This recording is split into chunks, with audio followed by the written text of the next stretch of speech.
حضور نے ارشاد فرمایا لکل شیء ثقالہ وثقالۃ القلوب ذکر اللہ، ہر شے کا زنگ کسی نہ کسی شے سے اترتا ہے، دل بھی زنگ آلود ہو جاتے ہیں، تو جب دل زنگ آلود ہو جائیں تو یہ اللہ تعالیٰ کے ذکر سے اترتے ہیں۔ ایک روایت میں آتا ہے دلوں کے زنگ تلاوت کلام مجید سے اترتے ہیں، اور وہ بھی اللہ تعالیٰ کا ذکر ہے، اور اس کا ذکر مختلف طریقوں سے کیا جائے اور اس کا نام مختلف انداز سے لیا جائے، یہ ساری وہ چیزیں ہیں جو دل کی میل کچیل، دل کی غلاستیں، دل کی گندگیاں اتار دیتی ہیں، اور دل مصفہ اور شفاف ہو جاتا ہے۔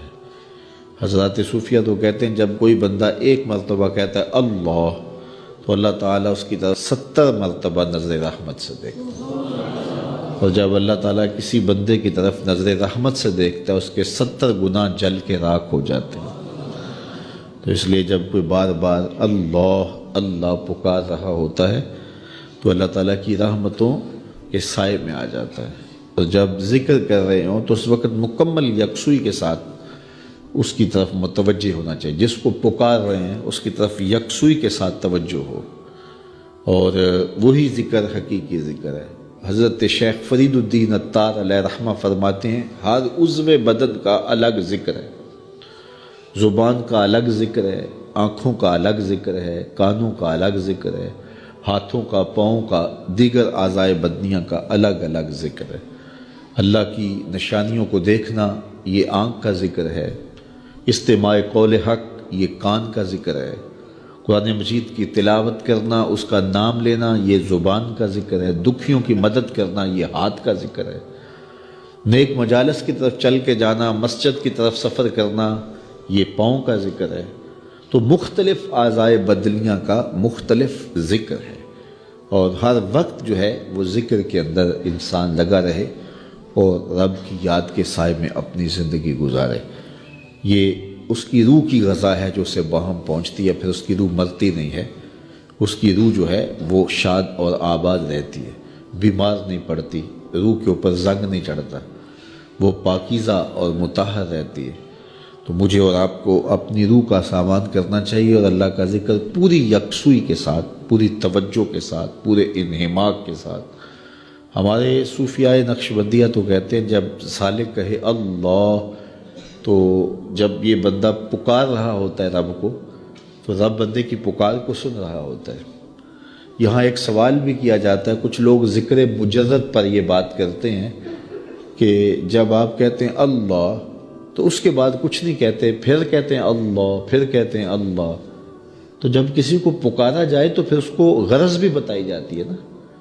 آپ مجھے آواز دیں میرا نام لے کے تو میں متوجہ ہو جاؤں گا آپ کی طرف، تو پھر آپ مجھے کچھ کہیں گے نا کہ جناب ہم آپ کے پاس آئے ہیں ٹائم لینے کے لیے یا کوئی اور غرض کے لیے، کسی اور مقصد کے لیے، تو وہ آپ غرض بتائیں گے مجھے۔ تو اگر آپ مجھے آواز دیں، مجھے رضا ثاقب کہہ کے پکاریں اور میں آپ کی طرف توجہ پذیر ہو جاؤں، آپ پھر دوبارہ کہیں رضا ثاقب، تو میں پھر کہوں گا جی، آپ پھر کہیں، تو 2-3 بار کے بعد میں اکتا جاؤں گا کہ میاں بات بھی آگے کرو، مجھے پکار رہے ہو بار بار تو بتاؤ کیا کہنا ہے۔ تو کچھ لوگ اس پہ قیاس کر کے وہ کہتے ہیں جب پکارا جاتا ہے اللہ تو اس کے بعد تم اپنی غرض ہی بیان نہیں کرتے، پھر کہتے ہو اللہ، پھر کہتے ہو اللہ، تو کچھ کہو بھی نا۔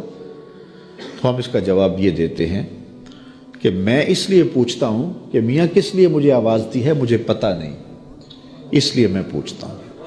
لیکن جب بیٹا، بچہ ماں کو کہتا ہے امی، تو ماں کو پتہ ہوتا ہے اسے دودھ چاہیے، سردی لگ رہی ہے اسے لحاف چاہیے، اس نے واش روم میں جانا ہے، اس کی کیا ضرورت ہے۔ ماں کو پتر کی ضروریات کا پتہ ہوتا ہے، بیٹے نے صرف اتنا کہنا ہوتا ہے امی، آگے امی کو پتہ ہے اس کو کیا دینا ہے۔ تو بندے کا رب کو پتہ ہے اس کو چاہیے کیا، بندہ کہتا ہے اللہ، رب کو پتہ ہے میرے بندے کو کیا چاہیے۔ اے دلوں کو پھیرنے والے، میرے دل کو اپنے دین پہ ثابت رکھنا۔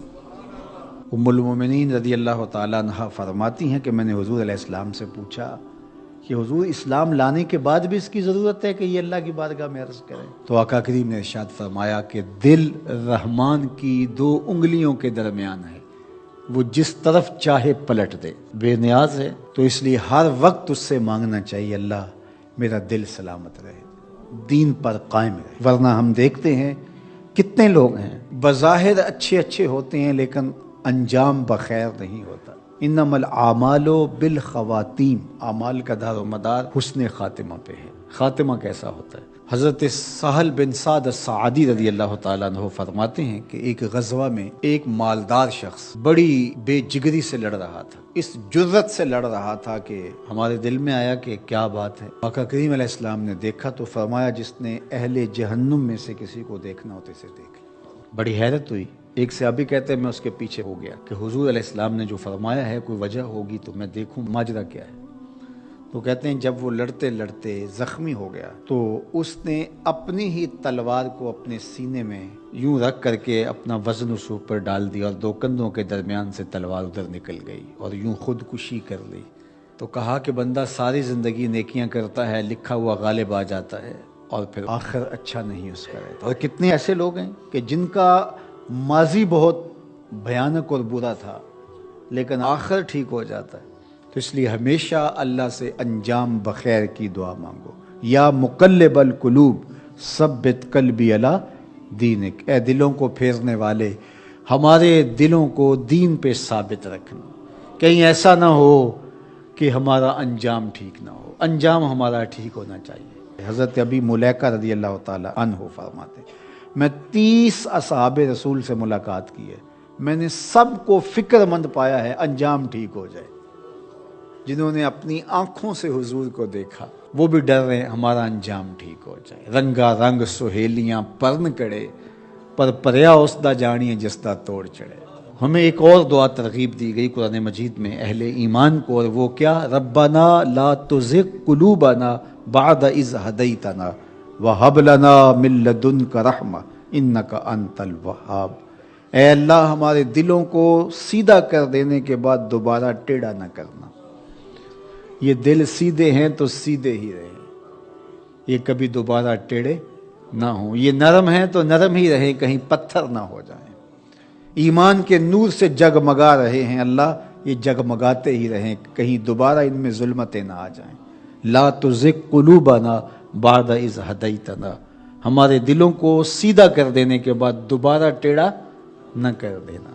وہب لنا من لدنک رحمہ، اور ہمیں اپنی جناب سے رحمتیں عطا کر دے۔ انک انت الوہاب، تو وہاب ہے، اپنے کرم سے اپنے فضل سے ہمیں مالا مال فرما دے۔ تو میری دعا ہے اپنے لیے سب سے پہلے اور آپ سب کے لیے اور اپنے جملہ دوستوں کے لیے، پیر بھائیوں کے لیے، سب ملنے والوں کے لیے کہ اے اللہ ہم سب کو ہمیشہ ثابت قدم دین پہ رکھنا، آخری ہچکی تیرے نام پہ آئے، تیرے محبوب کی غلامی میں آئے، ہم سب کا خاتمہ ایمان پہ۔ ایک ایک کر کے دوست ہم سے جدا ہو رہے ہیں، ہم بھی اس دنیا پہ مستقل رہنے والے نہیں ہیں، کوچ کر جانے والے ہیں۔